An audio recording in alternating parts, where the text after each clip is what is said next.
Okay, so welcome to this week's episode of The Path Less Chosen, the podcast showing the careers they don't teach you about in school. My name's Sol. I'm Jamie. And on this week's episode, we have Haneen, who is a sex and intimacy coach. I absolutely can't wait to get into this and not really sure what to expect. But Jamie, why don't you enlighten us on what, as a listener, you can expect from this episode? Yeah, it's going to be a fascinating topic to talk about, a really interesting career, and I'm sure there's going to be some entertaining stories along the way. So my three things that I'm looking forward to today is why she's going to tell us that all of us should consider getting a sex coach. The second one is why, if you're getting used to discomfort, it's a sign that you're doing well. And finally, what the reality of actually working a career where you're talking about sex the whole time is like. Okay, sounds good, mate. Let's get Haneen on. And just quickly before we go into this week's episode, if we could just ask one quick favour, if you could just drop us a follow on Instagram. We're trying to build our Instagram followers up and we're posting loads on there about everything Path Less Chosen. So just before we get into the episode, any follow on Instagram would be greatly appreciated. But without further ado, let's get into this week's episode. Beautiful.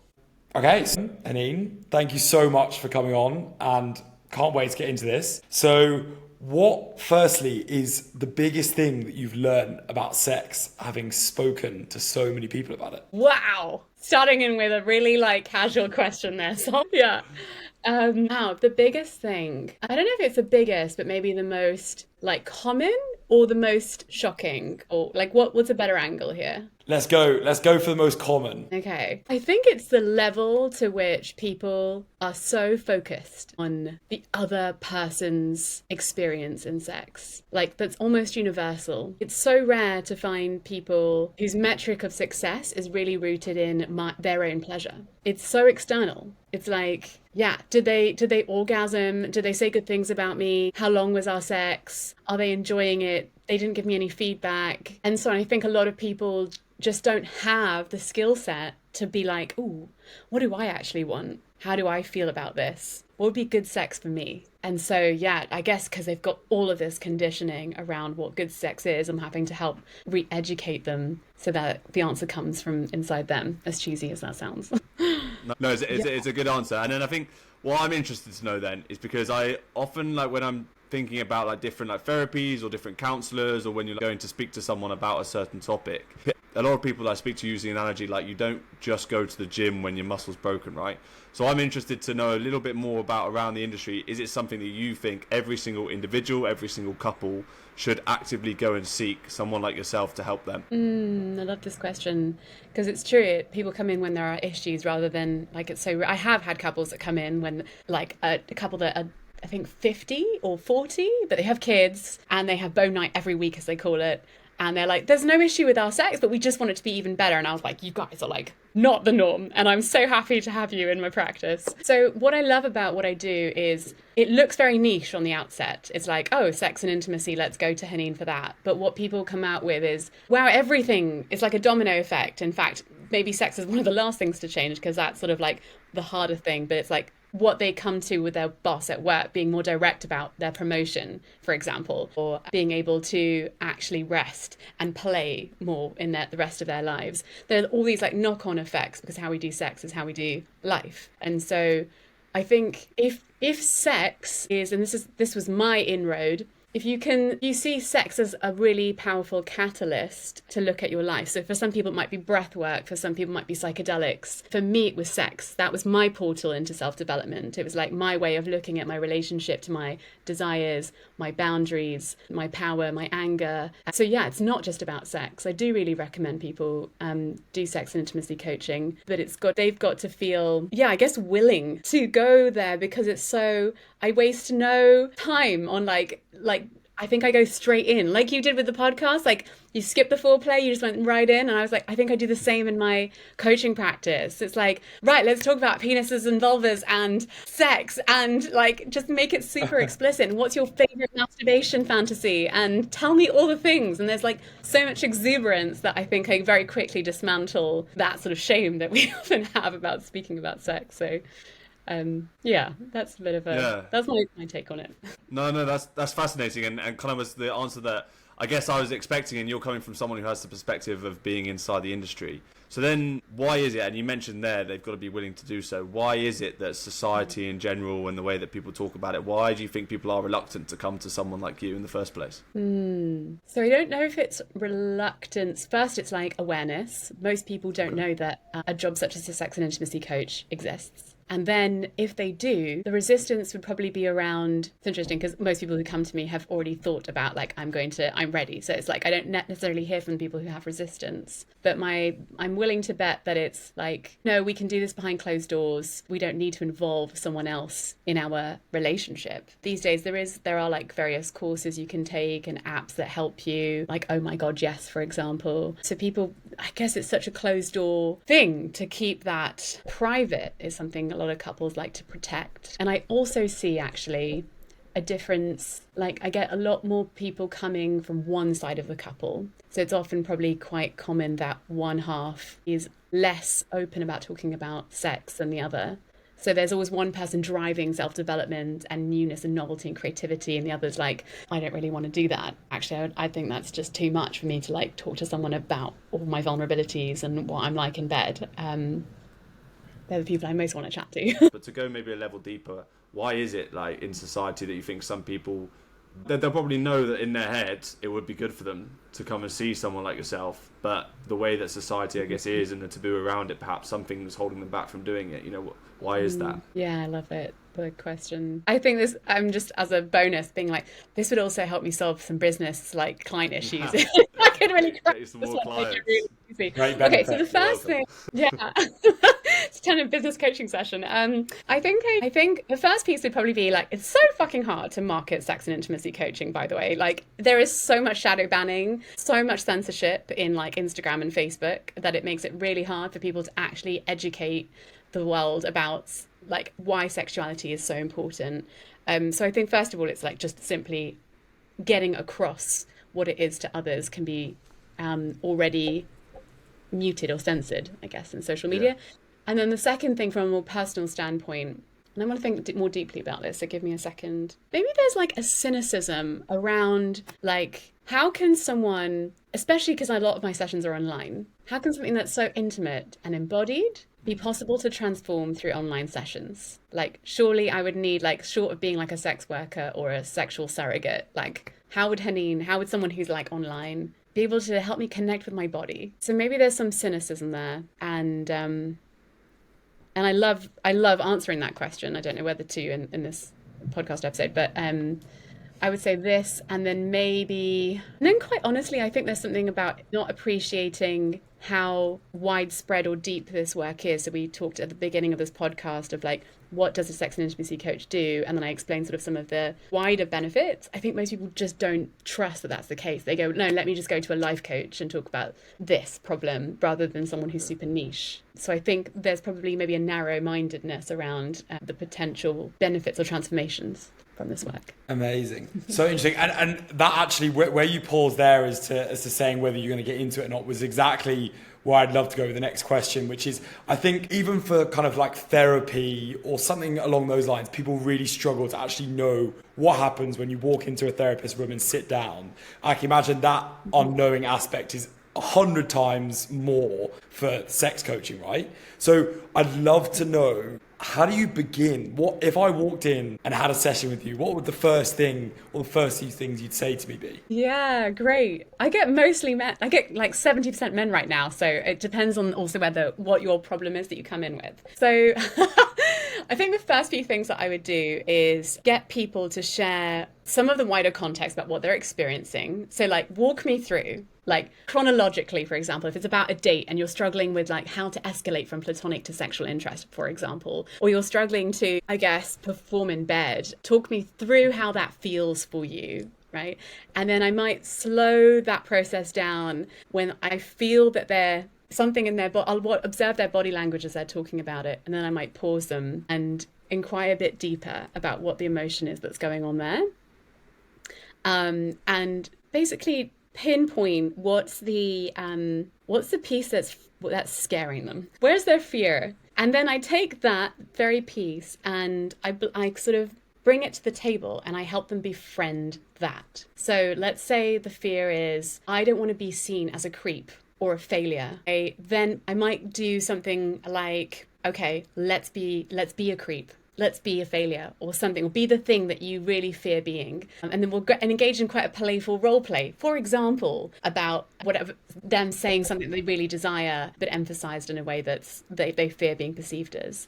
Another thing I might go into is helping them get really laser precise on what they really desire, right? Rather than trying to, I guess, compromise their desires or be seen as like not too predatorial or I think there's a lot of shame that we experience around wanting something. I think we get a lot of backlash in society. So my job as a sex coach is to help people really connect with on a really specific level. Not, it's like, no, I really want you to feel that, not just answer from your head, but I want people to like go into their body, slow down, take the time to actually choose what they really want and get super specific about it. And then get them to notice as they're doing that, what the feelings that are arising in them as they connect with those emotions. Like, is it embarrassment? Is it a block? What's coming up for them?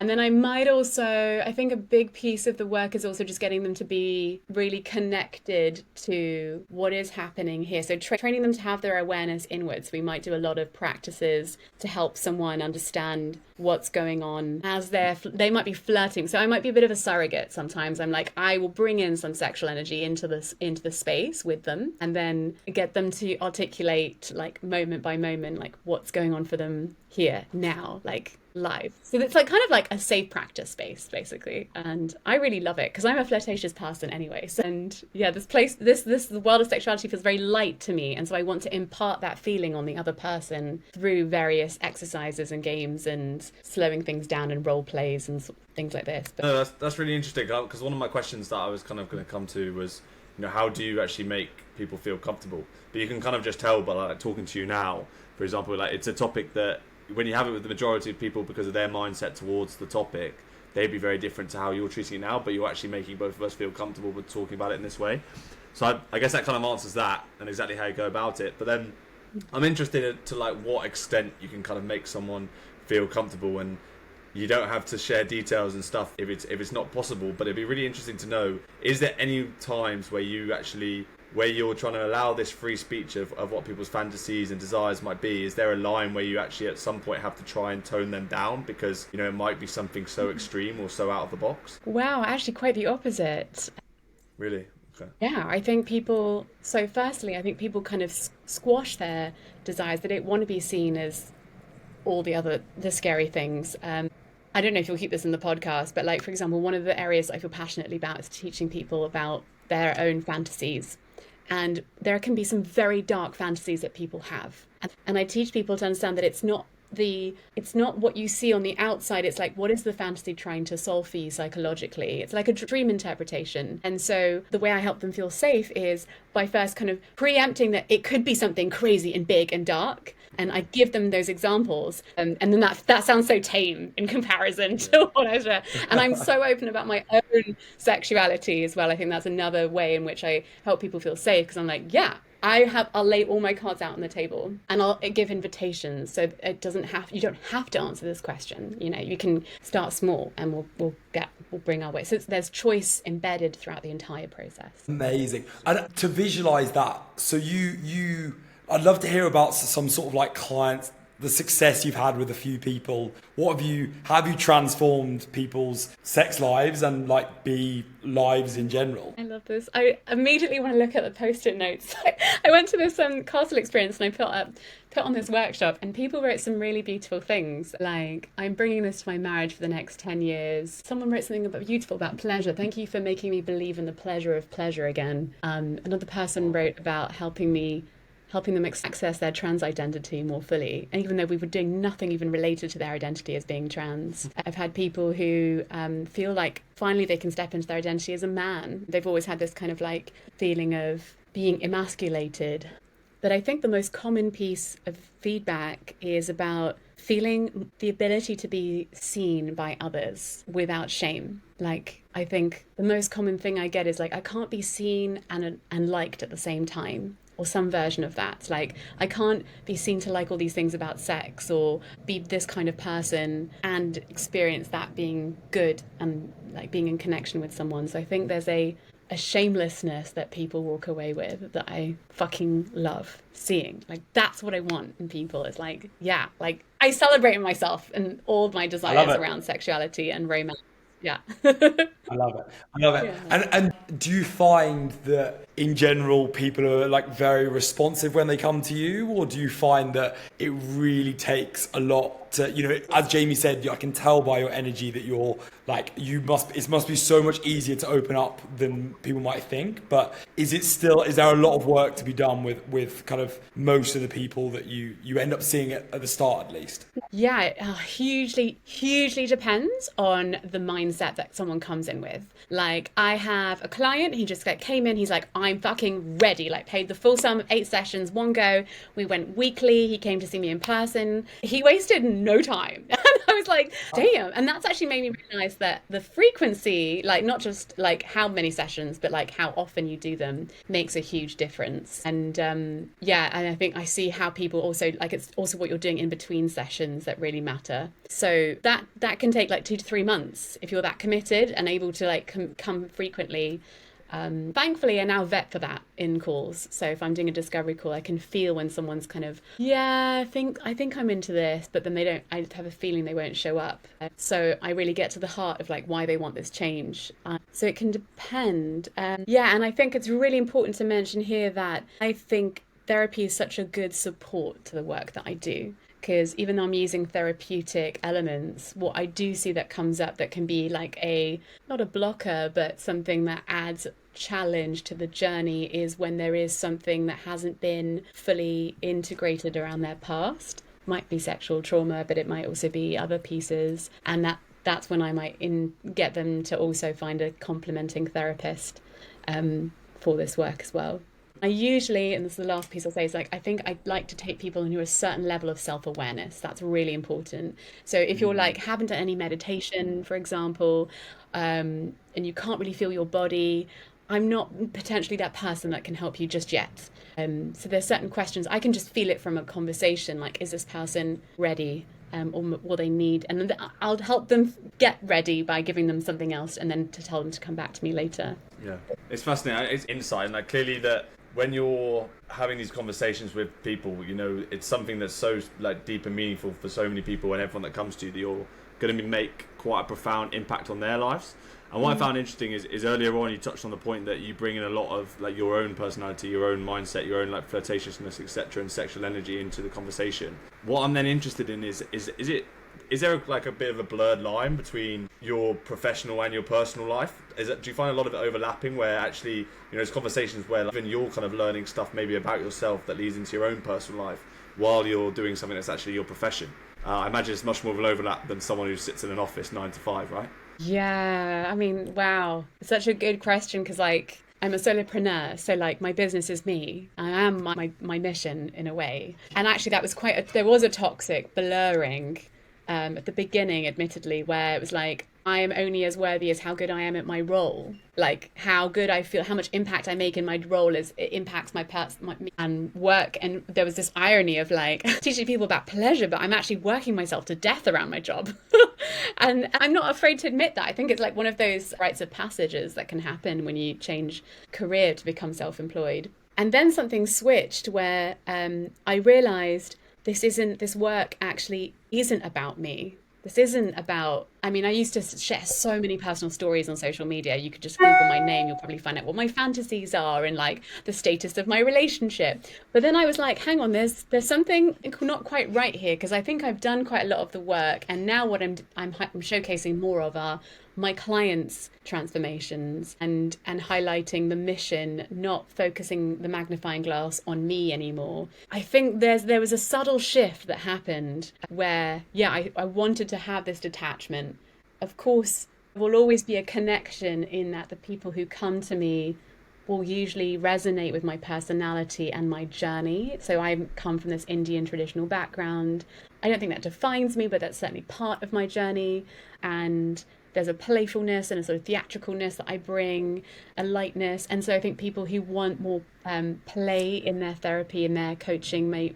So there's that. There's a piece of like, am I drawn to this person? Yes, great. And then there's that kind of overlap. I think that makes so much sense, and it almost perfectly transitions onto where I'm so interested now, because like we'll have mentioned it in the introduction, but it's almost baffling to have had this last conversation for the last half an hour, and then the listeners actually find out that you started off as a lawyer and you came from this kind of traditional Indian background. So it'd be great to just shed a bit of light on how the hell you actually got here and those kind of key parts of your journey to being where you are now. Yeah, there's so many like milestones to hit on this answer. I think the key pieces are that we always kind of want I was eldest kid, most rebellious, Indian household, grew up in Dubai, and so I remember always wanting to like do the opposite of what my mum asked me like to be. So I think there's a part of me that always just wanted to be like cool, and like I wouldn't be cool unless I was sexual and unless I looked good and wore makeup, and there are so many things that I just wanted to like rebel against. So I think there was that, and then there are parts of me that have always chased some kind of, maybe the good word here is attention. I always wanted attention, and I think I saw that as a lawyer. I felt a bit like wallpaper, and I didn't really feel alive in my role. I kind of wanted to shine. I think I'm a bit of a performer at heart. That's like always what I loved. And it was so true. The feeling I had as a lawyer was like, I always wanted to like provoke. I'd always make inappropriate jokes at the office. I'd always try and get people to talk about their sexual stories. And like, it was so misattuned. Like I look back and I laugh, but I'm also like, come on, Haneen. And those were already the first telltale signs. And then in my personal life, I was having a lot of like casual sex. I was trying to break. I think I was just looking back, really devoted to challenging norms and like wanting to stand out, to choose my own path. And to be like, I don't want to have a traditional relationship. Maybe I'm lesbian. Maybe I want lots of friends with benefits. Maybe I should go to sex parties like eyes wide shut. I just wanted to try everything and anything so that I could really just choose what I wanted. Like, am I polyamorous or not? Let me just try it. And I think that was really a crucial part of my journey. Like I say, it was part of my self-development. Then when it came to like choosing something else outside of lawyering, I was like, I don't want to continue down this path. I'm just going to like network like so much. And I luckily fell into the hands of this guy who had a startup idea about sexuality and immersive theatre. And so I was like, I said big fat yes to this, even though it was this kind of obscure one-man band thing. And looking back, it gave me all the learning pieces as I was being paid to be an entrepreneur, because I was starting everything from scratch, right? I was like learning how to set up like MailChimp and market and getting market research and just understanding the boring pillars of getting a business, but really crucial. And then it also gave me an awareness of the sexual world as well, which is through theatre. And then I realised that's when I wanted to change people's lives around sexuality, because I have so much to say around this. It's changed my life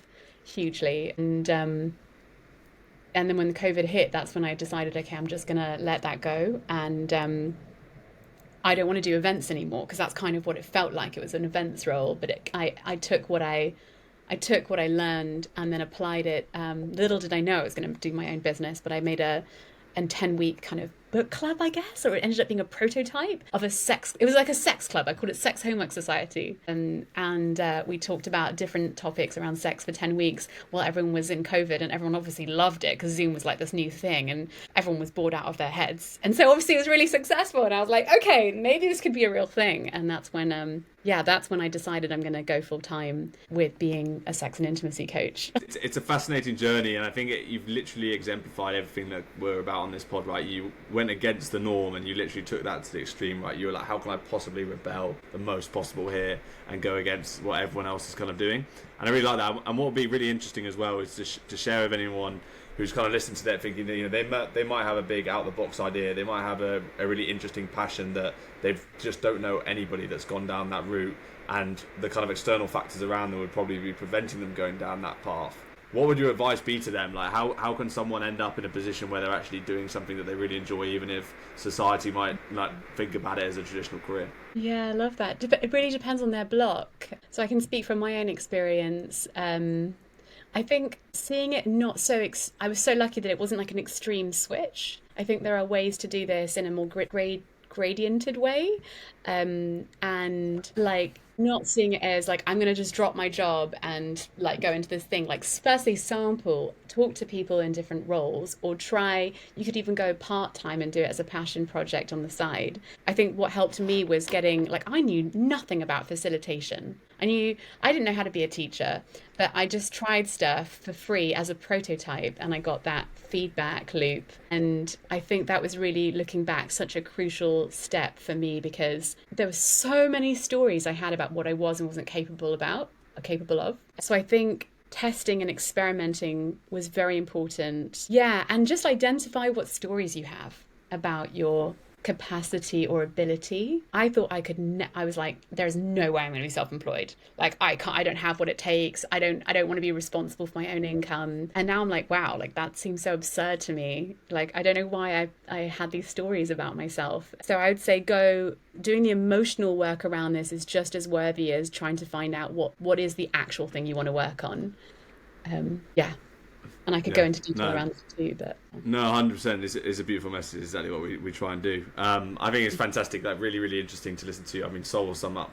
But yeah, firstly, from me, thank you, because that's been really enlightening and valuable conversation. So just to finish off on the final question, if you were to go back in time, maybe when you were going down the law route and deciding, actually, no, this wasn't for you, what's one thing you'd do the same, one thing you'd do differently, and one thing you'd tell yourself to motivate yourself? So what I would do the same, I think I'm really weirdly grateful that I was a lawyer. Like, it's given me a footing in real ground. I live in such a bubble now of like other coaches and therapists and people who talk about sex all the time. So if I didn't have that rooting in lawyering, I would have no connection to the real world. So yeah, that was really important to me. And also just being like a casual sex, or I think slutting around, which I now see as a compliment, by the way. But yeah, I think it was necessary for me to have my slut phase to be where I am now. So no regrets, even if it did come from a slightly disempowered motivation at the time. And what I would do differently, 100% what I would do differently, is I would actually go get a business coach way earlier on.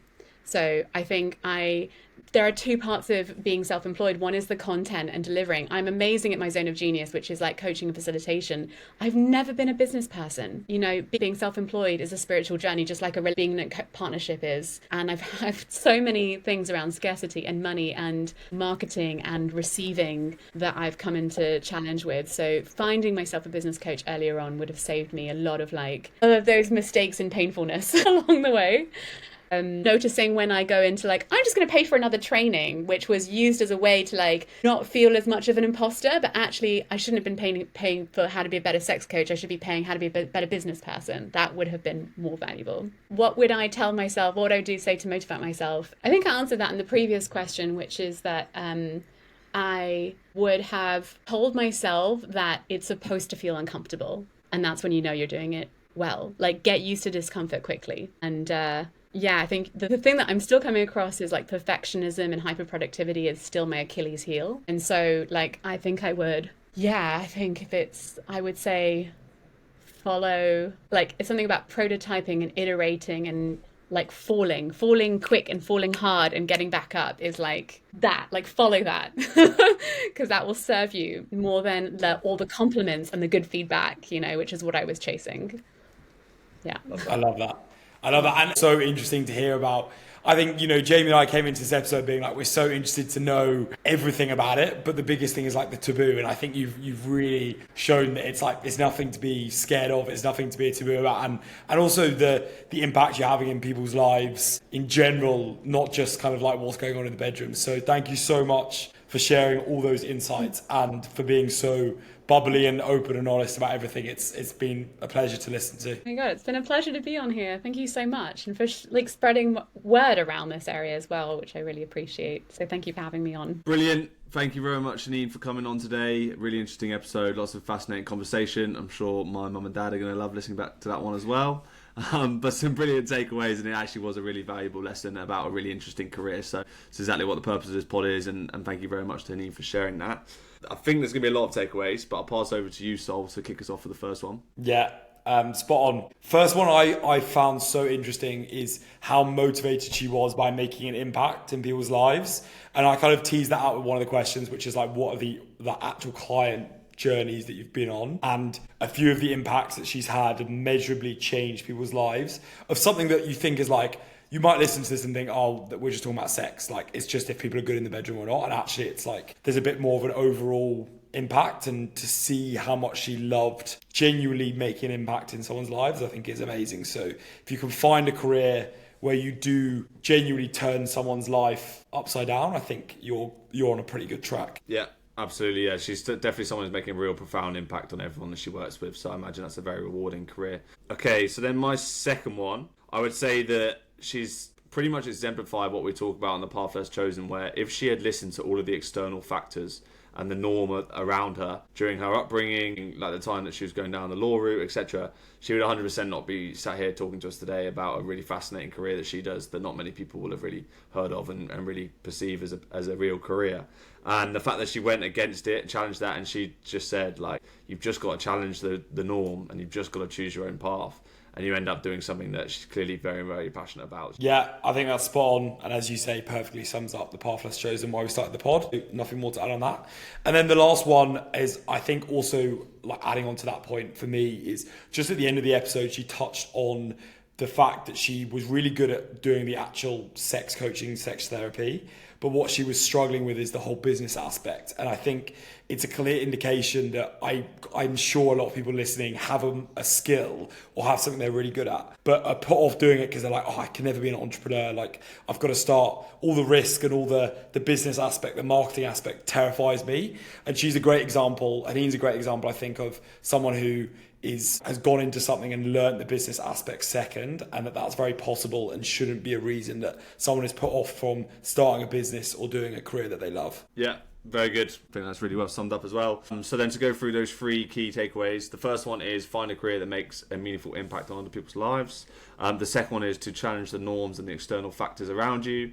And the third one is don't let a lack of business now stop you from just giving it a go and getting started. Spot on. Amazing episode, and very proud of us for both dealing with that so maturely. I'm sure anyone who's made it to the end of this episode will be impressed because they probably know Jamie and I and know how we had to prep for that episode. But yeah, very enjoyable and very mind-opening, and hopefully if you got here then you enjoyed it. And if you have got here as well, we'll ask one small quick thing, that you just leave a little rating on the podcast, because we really appreciate your time and effort spending listening and giving up your free time listening to the podcast.